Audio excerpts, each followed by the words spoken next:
Okay, say it with me. Without solopreneurs like you and me, society would probably grind to a halt. It's your man, Ten Ray. I'm back with another episode. And I just want to talk about Ayn Rand and her novels, and in particular, Atlas Shrugged and the story behind it. This is a story that has inspired me and a story that has inspired a lot of entrepreneurs. I haven't actually read the novel. Hopefully, one of these days I will. It's a story I really want to get into, but just the idea. So let me kind of recap what happens in Atlas Shrugged a little bit, just so you get the gist of the story, and hopefully it inspires you as well, but tells you a little bit about the power of entrepreneurs and solopreneurs. So in Atlas Shrugged, the entrepreneurs in this society, because everything is going bad and the government has been really bad, they decide to withdraw from society. So they are led by a guy named John Galt, and he's leading these guys to essentially quit their lives and quit their businesses and kind of disappear away from society. And so you just kind of wonder, like, what happens if all the entrepreneurs suddenly take off and just kind of withdraw from, that's the whole idea of this giant Atlas shrugging, just kind of like giving up on the world and saying, I don't want to do this anymore.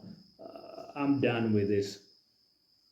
And that's the story that really, should not inspire you to withdraw from society, but should inspire you to realize the power of entrepreneurship and of being a solopreneur. Just this idea that a world without solopreneurs, a world without that entrepreneurial spark, is really not gonna do nearly as well as it could. And look at the example of China, right? Nowadays, they're a big success story, but way earlier in the history of their communist revolution, they really did not like this whole idea of entrepreneurship and solopreneurs and things like that. And it didn't work out too well for them.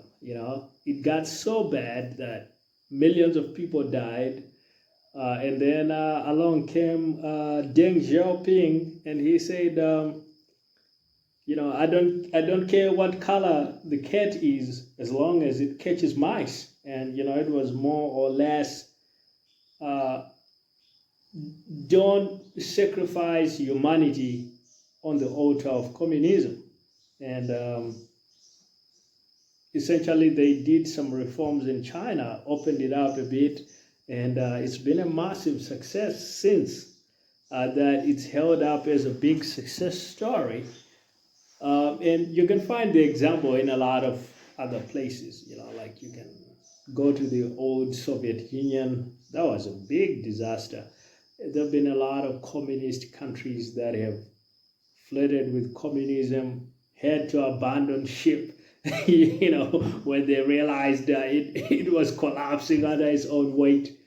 And really, that's the idea. It's like you take away the initiative of mankind, you take away that creative genius spark of entrepreneurship, you wind up with a bunch of government bureaucrats running everything, and everything kind of collapsing in on itself. And that's not really a world you want to live in. And anyhow, I encourage you to take a look at Ayn Rand's book. I do want to read it myself. I know that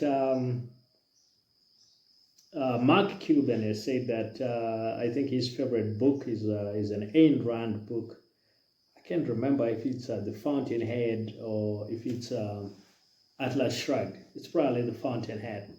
But I definitely want to get into some of these books myself as well, because as an entrepreneur, these stories are very inspiring.